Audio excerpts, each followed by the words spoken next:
بسم اللہ الرحمن الرحیم۔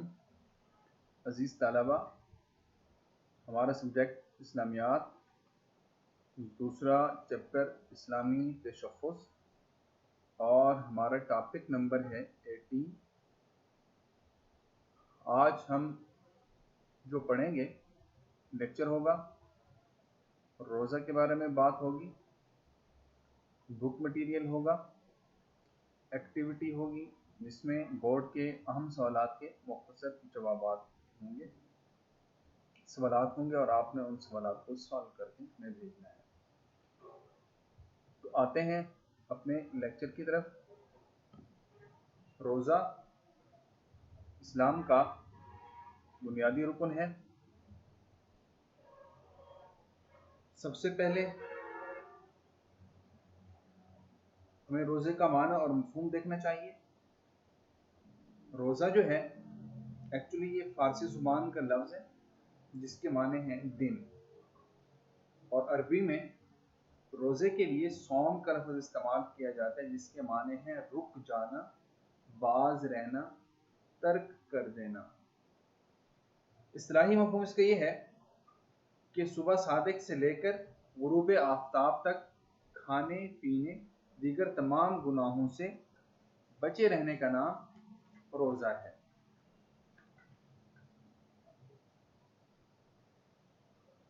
روزہ جو ہے سن 2 ہجری میں فرض ہوا، اور اس سے پہلے جو ہے اہل ایمان عاشورہ کا روزہ رکھتے تھے، یعنی 9 اور 10 محرم کا روزہ رکھتے تھے، اور قرآن پاک کے مطابق پہلی امتوں پر بھی روزے فرض تھے، جیسے کہ اللہ تعالیٰ نے خود ارشاد فرمایا یا ایھا الذین آمنوا کتب علیکم الصیام کما کتب علی الذین من قبلکم لعلکم تتقون۔ اے ایمان والو، تم پر روزے فرض کیے گئے ہیں جس طرح تم سے پہلے لوگوں پر روزے فرض کیے گئے تھے تاکہ تم پرہیزگار بن جاؤ۔ تو قرآن پاک میں جو اللہ تعالیٰ نے اس آیت میں بیان فرمایا اس میں روزے کے بہت سے مقاصد بیان کیے گئے۔ تو ان میں جو سب سے پہلا روزے کا جو مقصد ہے وہ ہے تقوی، کہ روزے اس لیے اللہ تعالیٰ نے دیے کہ انسان کے دل کے اندر تقوی پیدا ہو۔ تقوی کے معنی ہے پرہیزگار، یعنی انسان کے اندر دل کے اندر پرہیزگاری پیدا ہو۔ تقوی ایکچولی اس کیفیت کا نام ہے جو انسان کو برائیوں سے روکتی ہے اور نیکیوں کی طرف راغب کرتی ہے۔ تو اس مہینے میں روزوں کی فرضیت یہ معنی رکھتی ہے کہ انسان جب تک روزوں کے ذریعے تقوی حاصل نہ کرے وہ اس مہینے سے جو متقیوں کے لیے ہدایت ہے بالکل فائدہ نہیں اٹھا سکتا۔ رسول پاک صلی اللہ علیہ وسلم نے فرمایا الصوم جنۃ، روزہ ڈھال ہے۔ اور روزہ ڈھال کب بنے گا؟ جب انسان کے دل کے اندر تقوی پیدا ہوگا۔ روزے کا دوسرا فائدہ جو ہے وہ ہے ضبط نفس، یعنی اپنی خواہش نفس پر قابو پانا۔ روزے کا جو سب سے اہم مقصد ہے وہ یہی ضبط نفس ہے کہ انسان کو نیکی کے راستے سے روکنے اور برائی کے راستے پر ڈالنے والی جو چیز ہے وہ خود انسان کا اپنا نفس ہے، انسان کی اپنی خواہشات ہیں۔ خواہشات اگر اللہ تعالیٰ کے احکامات کے تابع رہیں تو انسان کی انفرادی اور اجتماعی خوبیوں کے فروغ کا سبب بنتی ہیں، لیکن اگر خواہشات اللہ تعالیٰ کے احکامات کے تابع نہ رہیں تو انسان کو حیوانی سطح سے بھی گرا دیتی ہیں۔ رسول پاک صلی اللہ علیہ وسلم نے اس بارے میں خود ارشاد فرمایا کہ روزے کو خود پر لازم کرو کیونکہ اس کے مثل اور کوئی عمل نہیں ہے۔ روزوں کا جو ثواب ہے اس میں نبی پاک صلی اللہ علیہ وسلم کی اپنی ایک حدیث ہے جس میں آپ صلی اللہ علیہ وسلم نے ارشاد فرمایا کہ ایمان اور احتساب کے ساتھ روزے رکھے جائیں تو ان کا ثواب جو ہے بہت زیادہ ہوتا ہے۔ یعنی یہاں اس حدیث میں دو چیزیں، دو شرائط بیان کی گئی ہیں روزے کے بارے میں، کہ ایمان اور احتساب کے ساتھ جو بندہ روزے رکھتا ہے اللہ تعالیٰ اس کے گناہوں کو معاف فرما دیتا ہے۔ آپ صلی اللہ علیہ وسلم نے فرمایا آدمی کے ہر عمل کا ثواب اللہ تعالیٰ کے نزدیک 10 گنا سے لے کر 700 گنا تک بڑھا دیا جاتا ہے، لیکن روزے کی تو بات ہی کچھ اور ہے کہ اللہ تعالیٰ فرماتے ہیں روزہ تو خاص میرے لیے ہے، اس کا ثواب میں اپنی مرضی سے اپنی شان کے مطابق جتنا چاہوں گا دوں گا۔ تو یہ جو ہے روزے کا بہت زیادہ ثواب ہے کہ انسان کو اندازہ ہو کہ اللہ تعالیٰ ہر عمل کا اللہ تعالیٰ نے کوئی نہ کوئی ثواب مقرر کیا ہے، جزا مقرر کی ہے، لیکن روزے کی کوئی جزا اللہ تعالیٰ نے مقرر نہیں کہ اللہ تعالیٰ میں اپنی شان کے مطابق جیسے چاہوں گا ان کو بدلہ دوں گا۔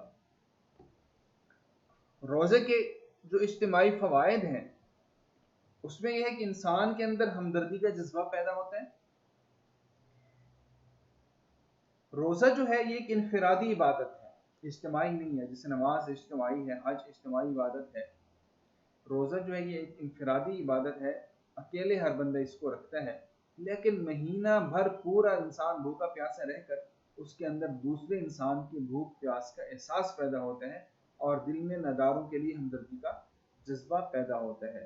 شاعر نے اسی کی طرف اشارہ کر کے کہا، کرو مہربانی تم اہل زمیں پر، خدا مہرباں ہوگا عرش بری پر۔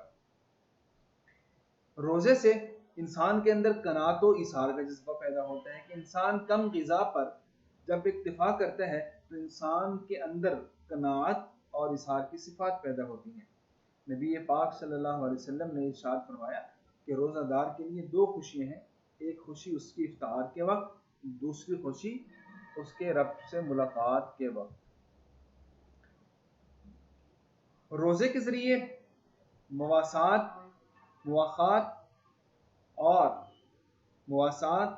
اور غم گساری پیدا ہوتی ہے۔ ایک ہی وقت میں پوری ملت اسلامیہ کا ایک عبادت میں مصروف رہنا اخوت یگانگت کے فروغ کا سبب بنتا ہے، اور رسول پاک صلی اللہ علیہ وسلم نے ماہ رمضان کو مواسات اور غم گساری کا مہینہ قرار دیا ہے۔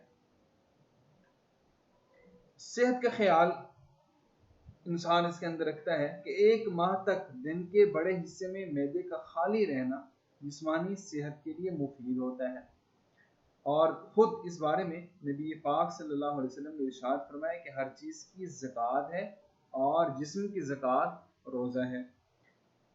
دوسری جگہ پر آپ صلی اللہ علیہ وسلم نے ارشاد فرمایا کہ روزہ رکھا کرو تندرست رہو گے۔ یہ تھے روزے کے اجتماعی فوائد۔ رمضان اور قرآن حکیم۔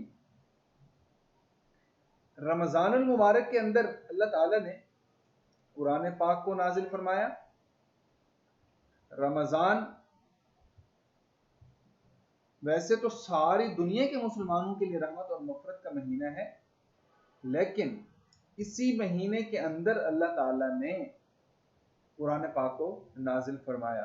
تو یہ جو ہے قرآن پاک، اللہ تعالیٰ نے خود ارشاد فرمایا شہر رمضان الذی انزل فیہ القرآن، کہ رمضان کا مہینہ وہ ہے جس کے اندر قرآن پاک کو اللہ تعالیٰ نے اتارا، اللہ تعالیٰ نے قرآن پاک کو نازل فرمایا۔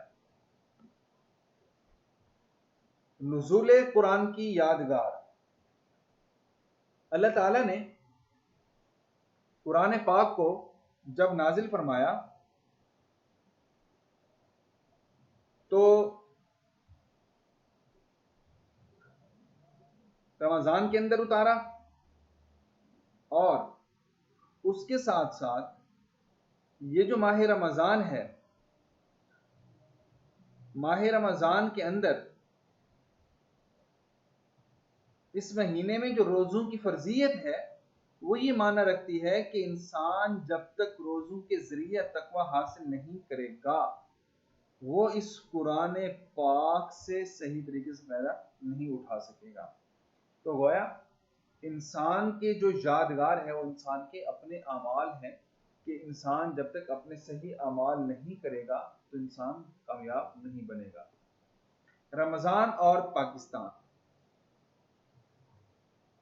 جیسا کہ آپ سب کو معلوم ہے کہ اللہ جل شانہ نے ہمارا جو ملک پاکستان ہے، رمضان کی 27 تاریخ کو اللہ تعالیٰ نے پاکستان کی تشکیل فرمائی کہ ہمیں یہ ملک حاصل ہوا کہ اس ملک کے اندر ہم اللہ جل شانہ کی احکامات کو اور اس کی شریعت کو یہاں پہ لاگو کریں گے۔ گویا رمضان کی 27ویں شب کو پاکستان کی تشکیل اس بات کی طرف اشارہ ہے کہ اس مملکت خداداد میں اسی کتاب مقدس کا نظام زندگی نافذ کیا جائے گا جو اسی مبارک شب میں نازل ہوئی. دیکھیں قرآن کا نزول بھی 27 رمضان کو ہے اور پاکستان کا وجود بھی 27 رمضان کو ہے. اور ہم نے پاکستان کے جو مطالبہ کیا تھا وہ مطالبہ بھی یہی تھا کہ ہمیں ایسا ملک چاہیے جس میں ہم اپنے قرآن کے مطابق اللہ تعالیٰ کی کتاب کے مطابق زندگی گزار سکیں. تو اس اعتبار سے رمضان المبارک تشکیل پاکستان کی سالگرہ اور اللہ تعالیٰ سے کیے ہوئے ہمارے عہد کی تجدید کا دن ہے. جی بے اثر روزے. آپ دیکھتے ہیں کہ آج کل ہمارے روزوں کے اندر وہ فیوز اور برکات نظر نہیں آتی جو ہونی چاہیے. اس کی اصل وجہ یہ ہے کہ ہم روزے کے جو اصل مقصد ہے تقویٰ اس سے بے خبر ہیں. اس کی اہم شرائط، روزے کی 2 اہم شرائط ہیں، وہ ہے ایمان اور احتساب. روزے کی 2 شرطیں ہیں، ایک ہے ایمان، دوسرا ہے احتساب. اس سے ہم لوگ غافل ہیں. تو جس طرح ہماری نمازیں دکھاوے کی ہیں ویسے ہی ہمارے روزے بھی نمائشی اور بے اثر ہیں. آپ صلی اللہ علیہ وسلم نے فرمایا کہ بہت سے روزہ دار ایسے ہیں جن کو اپنے روزوں سے بھوک اور پیاس کی اذیت کے سوا کچھ بھی حاصل نہیں ہوتا. تو گویا جب تک ہمارے اندر ایمان نہیں ہوگا اور جب تک ہمارے اندر احتساب، آخرت کا خوف نہیں ہوگا، اللہ کے سامنے کھڑے ہونے کا خوف نہیں ہوگا، تو ہمارے اندر روزوں کی جو اثرات ہیں اس کے ہمیں فوائد بھی حاصل نہیں ہوں گے. اور اس طالبہ یہ تھا ہمارا آج کا ٹاپک. اب آپ بک مٹیریل دیکھیں گے، ایکٹیویٹی آپ دیکھیں گے، اس کی شارٹ کوشچن کے جواب آپ لوگوں نے لکھ کے ہمارے گروپ میں واٹس ایپ نمبر پہ سینڈ کر دیں گے.